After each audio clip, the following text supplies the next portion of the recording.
Hi guys, Gonzo here. Hey, no fancy video stuff. It's just me on the back deck. I wanted to give you a quick review of a knife that I received that I am so in love with. I'm so impressed with it that I wanted to share it with you. So, quick little bit of history. Sometime back, a few months back, Clinton Armstrong, one of our own group here in Indiana Bushcrafters, had made an offer to everyone within the Facebook closed group of Indiana Bushcrafters to create a knife. Now, all of us jumped on board, probably more than what he expected. But one of the things that I liked about it was the fact that he said, you know, you could design your own knife or tweak an existing one. And that kind of intrigued me because I'd been getting ready to purchase a knife. So Clinton and I exchanged quite a few messages and emails just trying to figure out, you know, what it was that I wanted and I was looking for. Now, basically, for the last year, I've been converting everything over to sort of 18th century historical trekking and reenactments and, you know, interpreters and those kind of things. And so I wanted a knife. I wanted to spend the money on a quality knife that was going to not only serve me if I was doing just a regular old bug out or camping or anything like that, but also be somewhat period correct and serve me well as I did my 18th century gig. And so I'd like to introduce to you today the knife that I got from Clinton that I really liked. And it is the Fort Mirabilis, what I call the Fort Mirabilis French trade knife. Now, mirabilis is a Latin word for miracle, and that has to do with my personal testimony of faith and my walk through my cancer journey, where God has given me strength. But that's another story, another time. So my Fort Mirabilis French trade knife is sort of a tweak of a design that I saw. One was on Clinton's site and on his page, and one of the other ones was on some pictures that I looked at in Muzzleloader magazine that were period correct. So I come home from vacation, and lo and behold, I have this knife. So let me introduce you to the knife. This is my 18th century version French trade knife. Now, what we have here is I've got some stats, some techie stuff right here as best that I could. So 1095 high carbon steel. We have a 1/8 inch thick blade, 90-degree spine, sharpened very sharp in case I wanted to use a ferro rod. I don't use a ferro rod. I'm a flint and steel kind of guy. But in 18th century, what this would be appropriate for if I was doing some bark scrapings and shavings to get some bird nest or some tinder, and that would come in handy. So it's really nice and sharp, very square, excellent job. It is a flat grind. That is one of the things that I request and work with Clinton on. We have a 7 5/8 counting from this point right here. 7 5/8 blade from here to the tip of the blade, and it has a cutting edge of about 7 3/4. We lose a little bit because of this somewhat of a semi-choil, if you will. I wanted to take out that 90-degree spine. Now, there's another knife maker that makes this kind of knife that we all know who that is, and he sort of has a 90-degree edge right there. Now, the problem with that is that if you're really working the blade, that develops a hot spot, a tender spot right there. So I looked, and yes, having a choil or a slight relief there is in fact period correct. So we did this slight semi-choil, if you will, on the knife to give me some relief for that finger, and it worked great. So we lose a tiny bit of the cutting edge as opposed to the overall length, but it's this blade is fantastic. I'm sorry I don't have the actual ounce and weights, but I tell you it's very well balanced. It does have a very sharp blade. The only thing I might do to it is strop it on some leather as I prepare. It does have this nice aged patina, as he calls it, or primitive look, as Clinton calls it. And I'm going to see if I can get you kind of a good look at that, if I can. Excuse me while I try to work the camera here. What I like about it is that it's not anything fancy. It actually looks like a real aged patina. It doesn't look forced like some of the other knife makers might do. Curly maple handles, 2 brass pins holding the knife. It is a full tang, and of course the curl, the knuckle on here.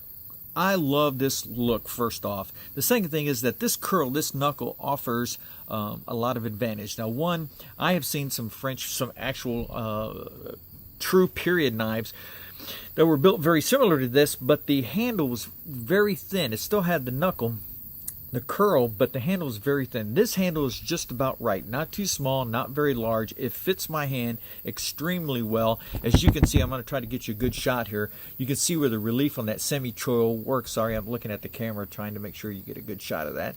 So you can see that there's relief there on my knuckle as I hold it. You can see it from the underside there, but you can also see that my pinky is well within the knuckle or the button here, the curl at the end, and that's important. Now I've seen some knives that have this, and what happens is that the actual grip area is shortened a little bit, so that causes perhaps the pinky to lay across that knuckle.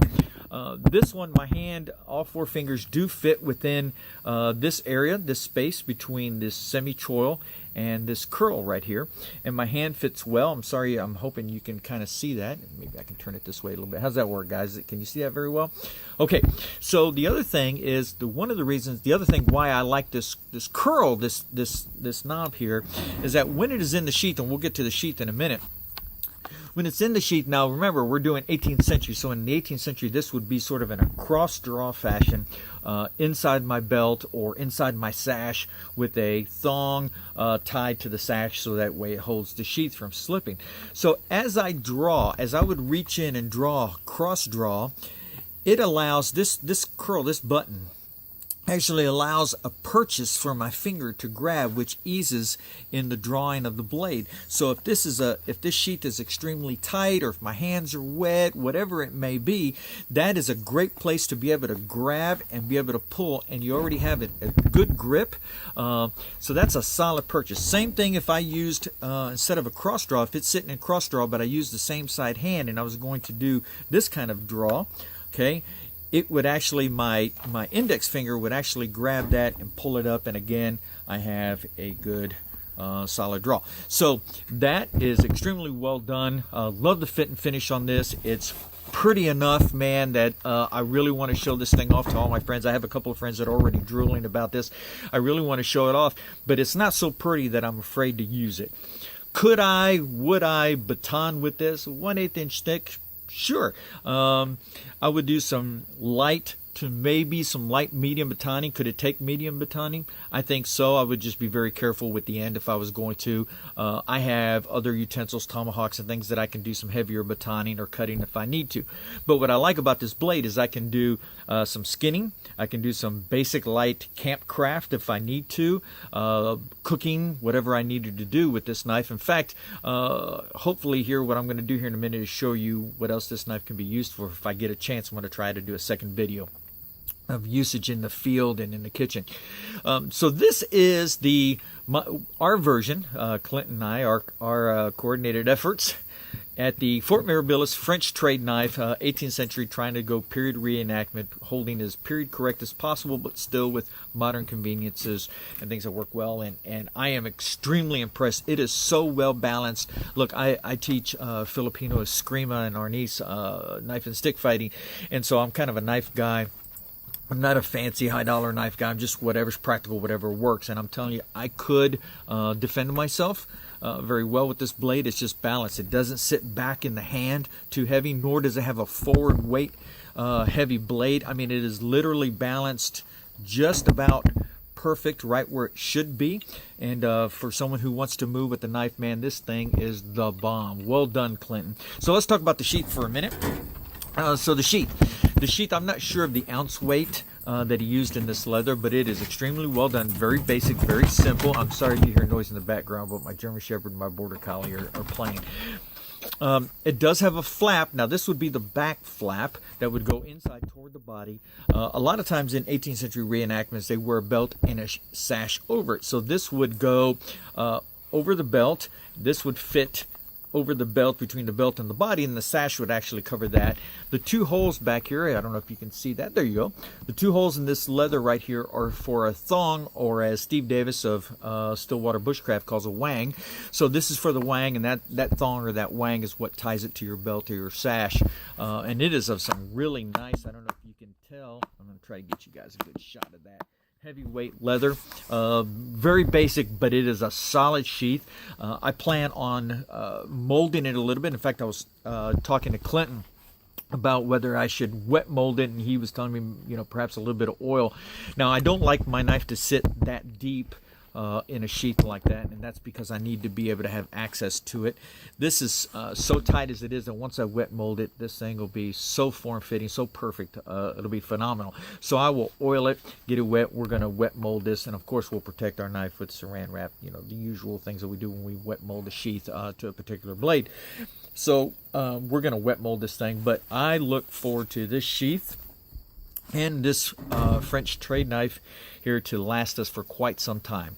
I'm extremely impressed. Clinton, you knocked it out of the park, brother. It was well worth the wait. I got my money's worth out of this thing. I'm nothing but impressed. Hopefully a second video that we'll get in a few days when I get a little bit of time. We'll put it maybe to a light field test, a kitchen test. We'll just see what we can come up with.